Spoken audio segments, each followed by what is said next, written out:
হযরতে ওমর বিন আব্দুল আজিজ রাহমাতুল্লাহ আলাইহির জামানায় শহরত করা হতো, বাজারে ঢোল পিটানো হতো, যাকাত কে নেবে, যাকাত কে নেবে, এটা ইতিহাস। তখন একজন লোক পাওয়া যেত না যে ব্যক্তি বলবে যে আমার যাকাত দরকার, আমার এই সদকার টাকার দরকার। কি বলেন, এই ঘটনা আপনারা শুনছেন না?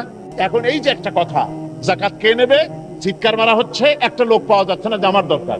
এই একটা কথার মধ্যে আমরা কয়েকটা সবক পেতে পারি। কি কি সবক পাই? একটা সবক এই পাই যে সেই যুগে অর্থনৈতিক সুষম বন্টন নীতি এমন সুন্দর ছিল, যার ফলে কারো টাকা পয়সা, খাদ্য খাবার, তার মৌলিক চাহিদা যা, তার কোনো অভাব ছিল না। রাষ্ট্রপ্রধান থেকে শুরু করে সাধারণ নাগরিক পর্যন্ত সকলের খাওয়া পড়া, শিক্ষা, চিকিৎসা, বাসস্থানের গ্যারান্টি গভর্নমেন্ট দিতে পেরেছিল। এ পেলাম এক সবক। 2 নম্বরের শিক্ষা এই কথার দ্বারা আমরা এই পাই, জাতির শুধু টাকা পয়সাই তাদের হয় নাই, তাদের নৈতিক চরিত্রের মানও বেড়েছে। টাকা পয়সা থাকলেই তো হয় না।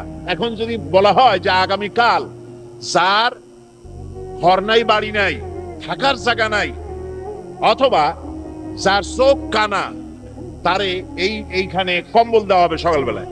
এখন দেখবেন যার বাড়িঘর আছে সেও এসে কবে যে আমার বাড়িঘর নাই, কম্বল চাই। আবার যার চোখ আছে সেও এক চোখ বুঝে এসে কবে যে আমার এক চোখ কানা, কম্বল চাই। তো এই যে নৈতিক মান বাড়ে নাই, টাকা পয়সা হয়েছে, মান বাড়ে নাই। তা আমরা ও কথার দ্বারা এটাও শিক্ষা পাই যে সেই যুগের মানুষের নৈতিকতার মানও এমন বেড়েছিল, আছে, অথচ প্রতারণা করে নিবে এই স্বভাবও তাদের থেকে দূরীভূত হয়ে গিয়ে সত্যিকারের মুসলমান তারা হয়েছিল।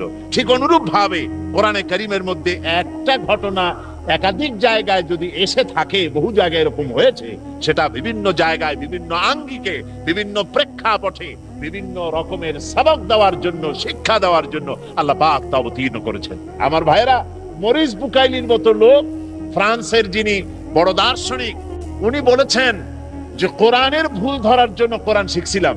যেহেতু দেখলাম যে বেদে ভুল আছে, বাইবেলে ভুল আছে, ত্রিপিটকে ভুল আছে, সব ধর্মগ্রন্থে ভুল আছে, তো কোরআন শরীফে ভুল আছে। তো কোরআন শরীফে যে ভুল আছে তা বুঝবো কি করে? আরবি তো জানি না, সুতরাং আরবি শিখবো। কোরআনের ভুল ধরার জন্য বেচারা আরবি শিখলো। আরবি শিখছে তো ভালোভাবে শিখছে। আরবি শিখে তারপরে কোরআন শরীফ তিনি পড়লেন। এখন ওনার মনের মধ্যে চিন্তা হলো, কোরআনে যে বর্তমান যুগের কোরআনে যে ভুল নাই, এ কথা বুঝবো কি করে? সারা দুনিয়ার মুসলমানেরা পরামর্শ করে একরকম কোরআন তো ছাপাইতে পারে, ভুল আছে কি নাই তা বুঝবো কি করে? ভুল আছে কি তা নাই বোঝার জন্য পুরানা কোরআন শরীফ লাগবে। পুরানা কোরআন শরীফ কোথায় পাওয়া যাবে? খুঁজতে খুঁজতে খবর এলো ওই রাশিয়ার তাশখান মিউজিয়ামের ভিতরে কোরআন একজল আছে, যা হযরতে উসমান রাদিয়াল্লাহু তাআলা আনহুর জামানায় হাতে লেখা কোরআন। মরিস বুকাইলি মনে করলো এর থেকে জেনুইন আর কিছুই হবে না। সেখানে চলে গেলেন। কোরআন শরীফ, সেই পুরানা কোরআন শরীফ, হাতের লেখা কোরআন বের করে, বর্তমান যুগের ছাপানো কোরআন শরীফ বের করে তিনি মিলায় মিলায়া দীর্ঘদিন বসে তা পড়লেন। পড়ার পরে তিনি সাংবাদিকদের বললেন, কোরআনের ভুল ধরতে গিয়া আমার নিজের জীবনের ভুল ধরা পড়ে গেছে।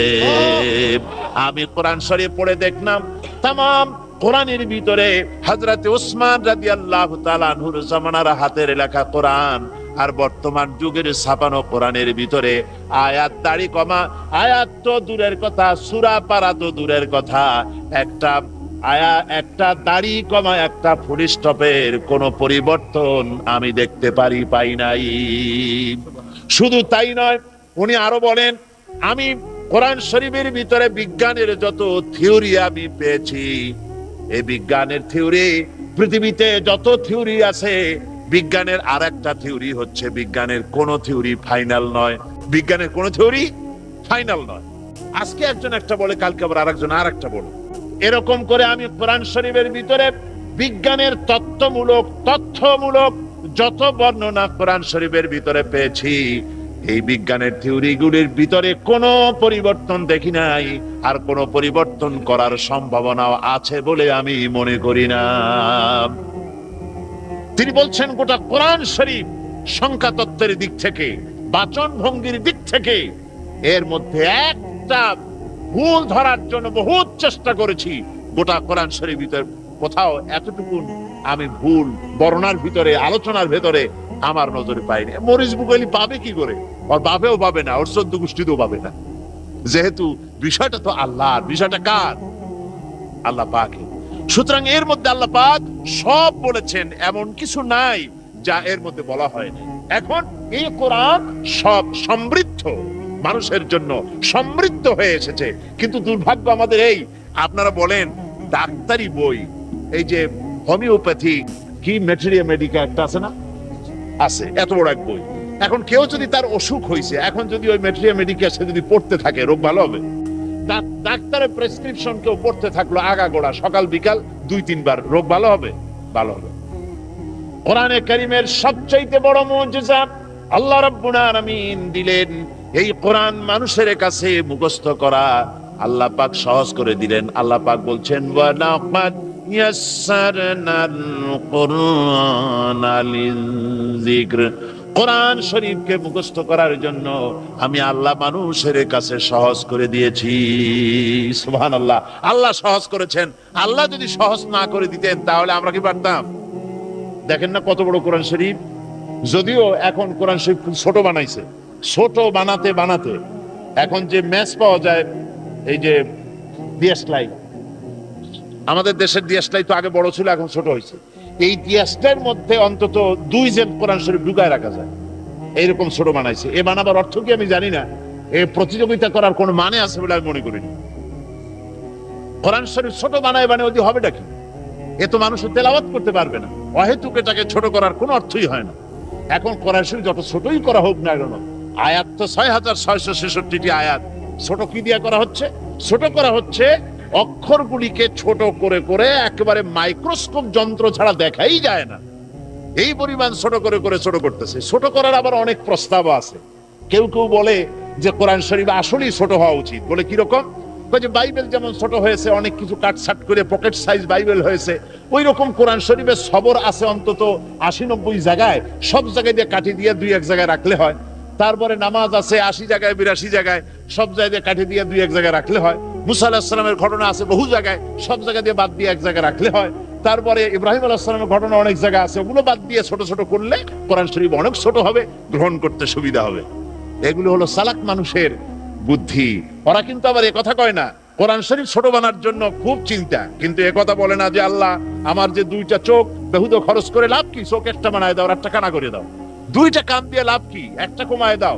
10টা পায়ের তো 10টা আঙ্গুলের দরকার নাই, বরং হাতে 10টা আছে, আরো 15টা বেশি দাও যাতে টাইপ দ্রুত করা যায়। কথা বুঝতে পেরেছেন? এভাবে এগুলি বাড়াবার কথা বলে না, বাড়াবার কথা বল। কোরআন শরীফ কমাবার ব্যাপারে কারো কারো এ ধরনের প্রস্তাব আছে, নাউজুবিল্লাহি মিন যালিক। ওরা তো জানে না, কোরআন শরীফ তো পড়ে নাই। মুসা আলাইহিস সালামের কাহিনী, তার ঘটনা যদি 10 জায়গায় থেকে থাকে, যদি 5 জায়গায় থেকে থাকে, 5 জায়গায় 5 রকমের সবক দেওয়ার জন্য আল্লাহ পাক এটাকে বয়ান করেছেন। ইব্রাহিম আলাইহিস সালামের ঘটনা, নামাজের কথা, সবরের কথা, যত জায়গায় এসে থাকুক ভিন্ন ভিন্ন আঙ্গিকে ভিন্ন ভিন্ন সবক হেদায়েত দেওয়ার জন্য আল্লাহ পাক এটাকে দান করেছেন। একটা কথায় অনেক রকমের হেদায়েত পাওয়া যায়, অনেক রকমের সবক পাওয়া যায়, যদিও কথা একটা। এ কোরআনে কারীম আল্লাহ পাক তার মানুষের কাছে অবতীর্ণ করেছেন 6666টি আয়াত। বলতেছিলাম যে কোরআন যতই ছোট হোক না কেন, আয়াত তো 6666টি। এই বিশাল কোরআন মুখস্থ করা আপনি কি সহজ মনে করেন? কি বলেন, এটা কি সহজ? আল্লাহ রাব্বুল আলামিন কোরআনে কারীমকে মুখস্থ করার জন্য এমন সহজ করে দিয়েছেন মানুষের কাছে। ছোট ছেলেরাও মুখস্থ করে, বয়স বেড়ে যায় তারাও মুখস্থ করে। যারা মুখস্থ করলো, আমরা জানতে পেরেছি গোটা পৃথিবীতে কোরআনে কারীম যারা মুখস্থ করেছে পুরা হিসাব পাওয়া যায় নাই, তবে এমন হিসাব পাওয়া গেছে কোরআনে কারীম যারা মুখস্থ করেছে, যারা হাফেজ হয়েছে, হাফেজে কোরআনের সংখ্যা এখন 1 কোটি ছাড়াই গেছে। সুবহানাল্লাহ। 1 কোটির উপরে মুসলমান কোরআনে কারীমকে নিজের সিনার ভিতরে বদ্ধমূল করেছে, আবদ্ধ করেছে। আজ সেই কোরআনে কারীম যে উদ্দেশ্যে নাজিল করা হয়েছিল, আল্লাহ পাক তা হেফাজত করে দিলেন, এটা নষ্ট হবে না। কোরআনে কারীম নষ্ট হবে? পরিবর্তন হবে? পরিবর্তন হবে? হবে না। এই কোরআনের মধ্যে আল্লাহ পাক বলেছেন শয়তানের ক্ষমতা নাই কোরআনের উপর থেকে এর মধ্যে প্রবেশ করে নিচের থেকে, ডানের থেকে, বামের থেকে, কোন দিক থেকে কোরআনের ভিতরে প্রবেশ করে এটাকে উল্টা পাল্টা করার ক্ষমতা পৃথিবীর কারো নাই। কোরআন আমি আল্লাহ রাব্বুল আলামিন এটাকে হেফাজত করেছি, আর এটাকে হুদাল লিন্নাস করেছি, গোটা পৃথিবীর মানুষের জন্য হেদায়েতের কিতাব করেছি। জোরে বলেন সুবহানাল্লাহ। গোটা বিশ্ববাসীর জন্য এটা হেদায়েতের কিতাব। এতে রয়েছে বিজ্ঞান সংক্রান্ত আলোচনা। কোরআন কিন্তু কোনো বিজ্ঞানের বই না, আবার বিজ্ঞান ছাড়াও না। কোরআন আসলে কি? এর মধ্যে সব আছে। কি আছে বলুন? সব আছে এর মধ্যে। বিজ্ঞান সংক্রান্ত আলোচনা আছে, এর মধ্যে জ্যোতির্বিজ্ঞান আছে, এর মধ্যে ভূমণ্ডল গঠন প্রকৃতি বর্ণনা করা আছে, এর মধ্যে পশু প্রজাতি, মানব প্রজনন এবং বিজ্ঞানের আলোচনা, ঐতিহাসিক তত্ত্ব আলোচনা, প্রাগ ঐতিহাসিক ঘটনা এর মধ্যে আল্লাহ পাক বর্ণনা করেছে। এর মধ্যে মানুষের অর্থনীতি, সমাজনীতি, রাজনীতি, তারপরে তার যুদ্ধনীতি, বন্দিনীতি, শিক্ষানীতি, তার ইহকাল, তার পরকাল, তার বেহেশত, তার দোজখ, তার সিরাত, তার মিজান, সব কিছুকে আল্লাহ পাক এর মধ্যে বর্ণনা করেছেন। সবাই বলেন সুবহানাল্লাহ। কোরআনে কারীম আল্লাহ রাব্বুল আলামিন বলেন, وَنَزَّلْنَا عَلَيْكَ الْكِتَابَ تِبْيَانًا لِكُلِّ شَيْءٍ وَهُدًى وَرَحْمَةً وَبُشْرَى لِلْمُسْلِمِينَ। আল্লাহ পাক বলেন, কোরআনে কারীমকে আমি আপনার প্রতি অবতীর্ণ করেছি, কোরআনের মধ্যে আমি সবকিছু খুলে খুলে বর্ণনা করে দিয়েছি। সুবহানাল্লাহ। সব বলেছি, কোন জিনিস বাকি রাখি নাই, সবের মধ্যে আছে।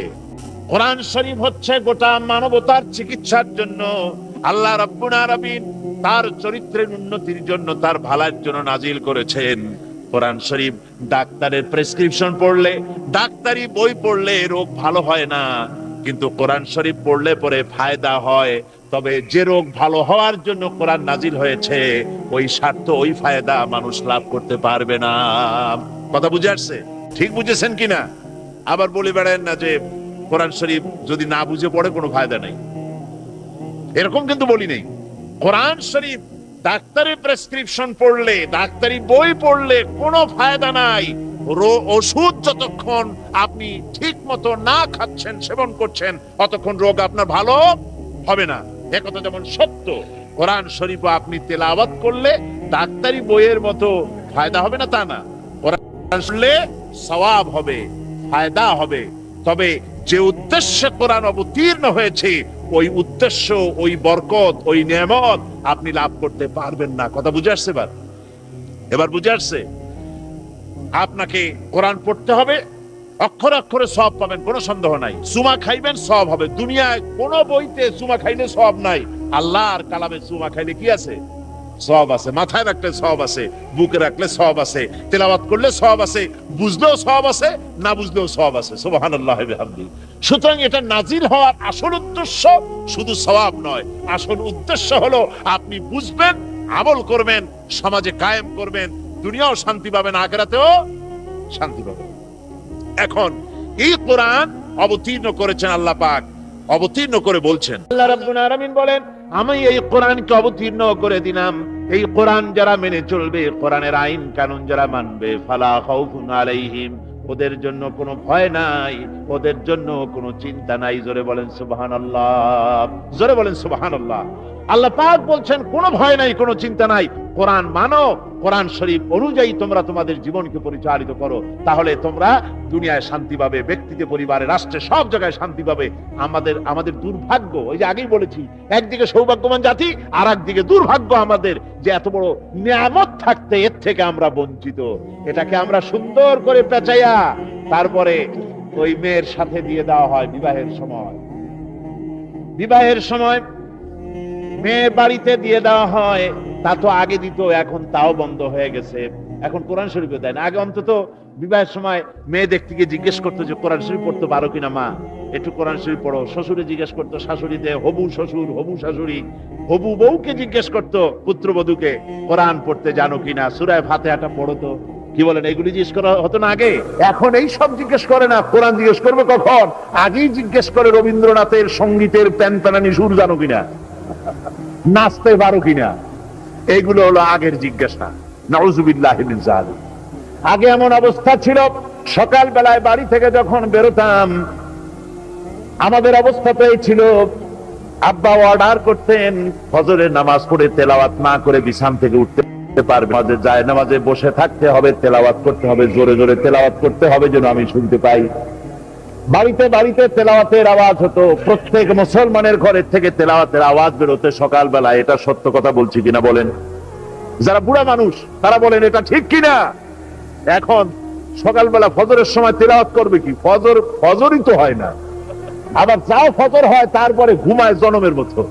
জিসনে সোয়া উসনে খোয়া, উর্দুতে একটা কথা আছে, ফজর পড়ে যে ঘুমাইলো সে সব খুয়াইলো। কথা বুঝতে পেরেছেন? তবে শেষ রাত্রে যদি কেউ জাগে তো ওটাকে কভার করার জন্য ঘুমায় নিবে, আপত্তি নেই, সে ব্যাপারে কোনো ফতোয়া দিচ্ছি না আমি। কথাটা হচ্ছে এই যে ফজরের নামাজের পরে যে তেলাওয়াতের সিলসিলা ছিল আগের যুগে, সেটা এখন চলে গেছে। এখন সকাল বেলায় বা দিনের বেলা ওই গলা সাথে সারে গামা পাদানিসা এইগুলি হাবিজাবি এগুলি করতে থাকে, ওই আগের মতো ওই কোরআনের আওয়াজ বাড়ি বাড়ি থেকে বের হয় না। কোরআনে কারীমের তেলাওয়াত আগের মতোই আবার যদি চালু করি, কোরআন বুঝতে পারি, কোরআন যদি জীবনের উপরে ধরে রাখতে পারি, আল্লাহর নিয়ামত আমরা লাভ করতে পারবো। একটি হাদিস আপনাদের শোনাই। আল্লাহর নবী বলেছেন, ইন্নাল্লাযী লাইসা ফি জাওফিহি শাইউম মিনাল কুরআনি কাল বাইতিল খারিব।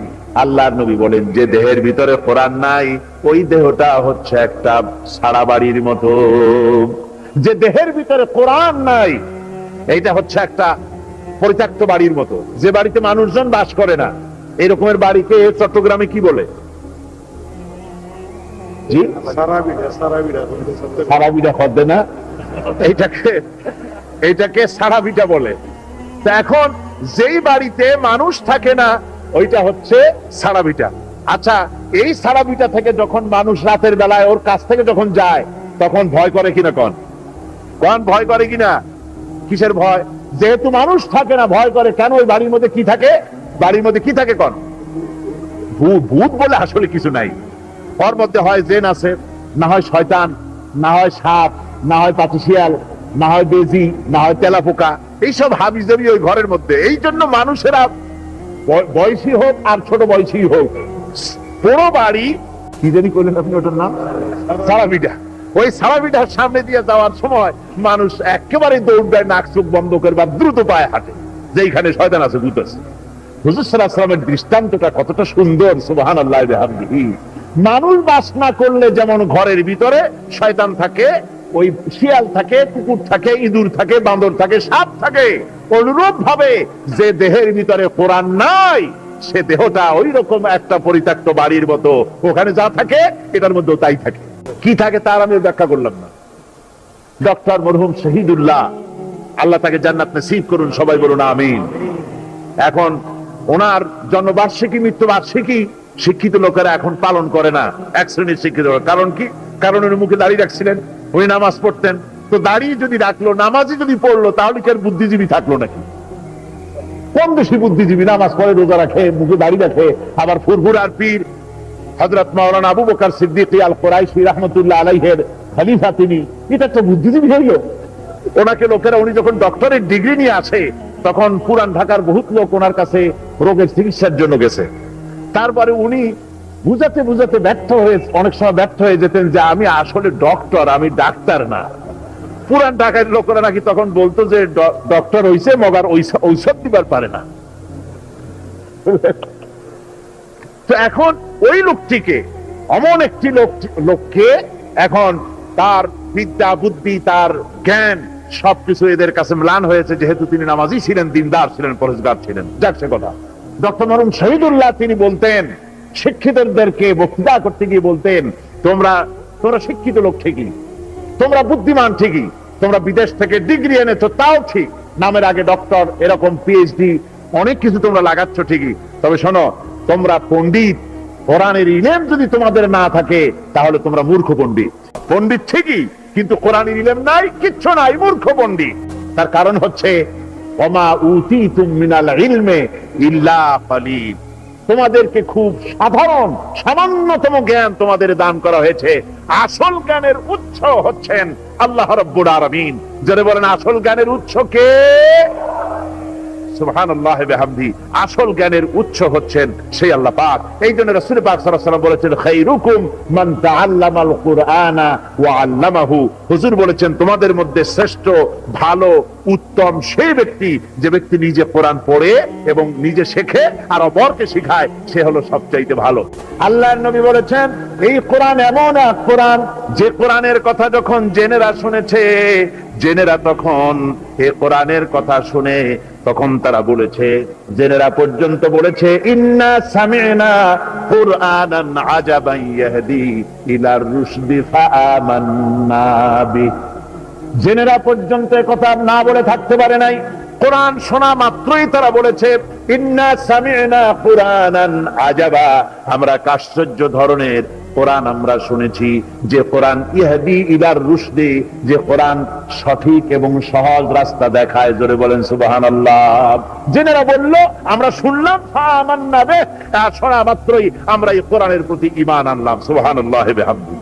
আল্লাহর নবী বলেন, মান ক্বালা বিহি সাদাকা, এই কোরআন শরীফ থেকে যারা কথা বলে তারাই সত্য কথা বলে। নবীর সার্টিফিকেট শোনেন, কোরআন থেকে যারা কথা বলে তারাই সত্য কথা বলে, যেহেতু কোরআনের কথা হচ্ছে আল্লাহর। কোরআনের কথা কার?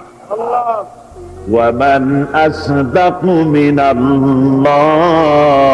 কিলা, আর আল্লাহর চাইতে সত্যবাদী আর কে হতে পারে? মান ক্বালা বিহি সাদাকা, যে ব্যক্তি কোরআন থেকে কথা বলে সে সত্য কথা বলে। ওয়া মান আমিলা বিহি উজরা, যে ব্যক্তি কোরআন থেকে আমল করবে আল্লাহ অবশ্যই তাকে পুরস্কৃত করবেন। সুবহানাল্লাহ বিহামদিহি। আর কোরআন থেকে যে বিচার ফয়সালা করবে কেবলমাত্র সেই সঠিক জাস্টিস, সুবিচার প্রতিষ্ঠিত করতে পারে। জোরে কোন সুবহানাল্লাহ বিহামদিহি। ওয়া মান দাআ ইলাইহি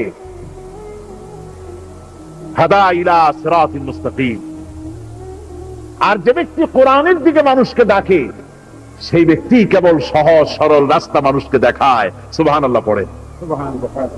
সুতরাং আজকে সেই কোরআন থেকে আমরা আলোচনা করার সুযোগ পেয়েছি, আমরা আল্লাহর কাছে শুকরিয়া আদায় করছি। সবাই পড়েন আলহামদুলিল্লাহ। তাবারাকাল্লাযী নাযালাল ফুরকান আলা আবদিহি লিয়াকুনা লিল আলামিন নাযীরা, الذي له ملك السماوات والأرض ولم يتخذ ولدا ولم يكن له شريك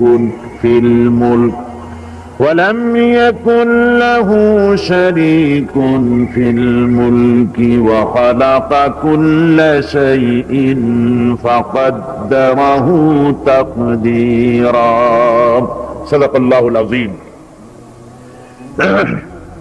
تبارك الذي نزل الفرقان على عبده ليكون للعالمين نذيرا. অতীব বরকতপূর্ণ সেই মহান সত্তা যিনি এই ফুরকানকে তার বান্দার উপরে অবতীর্ণ করেছেন, লিয়াকুনা লিল আলামিন নাযীরা, যাতে করে তিনি এই কোরআন দিয়ে গোটা জগৎবাসীকে ভয় প্রদর্শন করাতে পারেন, ভীতি প্রদর্শন করাতে পারেন। এটি হচ্ছে সূরাটি নাজিল হয়েছে রাসূল পাক সাল্লাল্লাহু আলাইহি ওয়াসাল্লামের মক্কি জিন্দেগীর মাঝামাঝি সময়। এ সময় কাফেররা হুজুর সাল্লাল্লাহু আলাইহি ওয়াসাল্লাম সম্পর্কে, কোরআন সম্পর্কে সন্দেহ, সংশয় এবং আজে বাজে কথাবার্তা ছড়াতো, ইসলাম সম্পর্কে, কোরআন সম্পর্কে, রাসূল সম্পর্কে। এই সূরাটিতে এই সব সন্দেহ এবং সংশয়ের জবাব আল্লাহ পাক দান করেছেন। বর্তমান পৃথিবীতেও কোরআন সম্পর্কে পৃথিবীর এবং বাংলাদেশে, পৃথিবী সারা দুনিয়া এবং তার মধ্যে আমরা আছি আমাদের দেশেও, কোরআন সম্পর্কে, ইসলাম সম্পর্কে সংশয় এবং সন্দেহ সৃষ্টি করা হচ্ছে।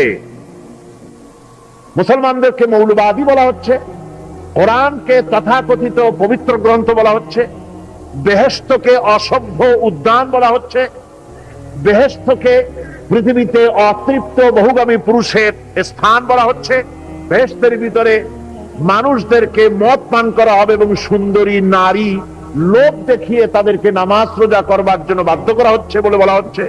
এ ধরনের আল্লাহ, রসুল, কোরআন, ইসলাম এবং তার সাথে প্রাসঙ্গিক বিষয়গুলির উপরে যখন সন্দেহ, সংশয় ইত্যাদি সৃষ্টি করছে, লোকেরা আমার দেশের এক শ্রেণীর তথাকথিত পত্র পত্রিকা এবং এক শ্রেণীর তথাকথিত বুদ্ধিজীবী শিক্ষিত লোকেরা, ঠিক সেই সময় আমি এই সূরাটিকে বেছে নিয়েছি। মক্কি জিন্দেগিতে যেমন এগুলি সংশয় সন্দেহ সৃষ্টির ব্যাপারে আল্লাহ পাক জবাব দিয়েছেন, সেই জবাবগুলি আমি আপনাদের সামনে পেশ করতে চাইছি, যদি আল্লাহ পাক আমাকে তৌফিক দান করেন। ওমা তৌফিকি ইল্লা বিল্লাহ। কোরআন অবতীর্ণ আল্লাহ পাক করেছেন, বলছেন যে আমি আমার বান্দার প্রতি এটাকে অবতীর্ণ করেছি। এখন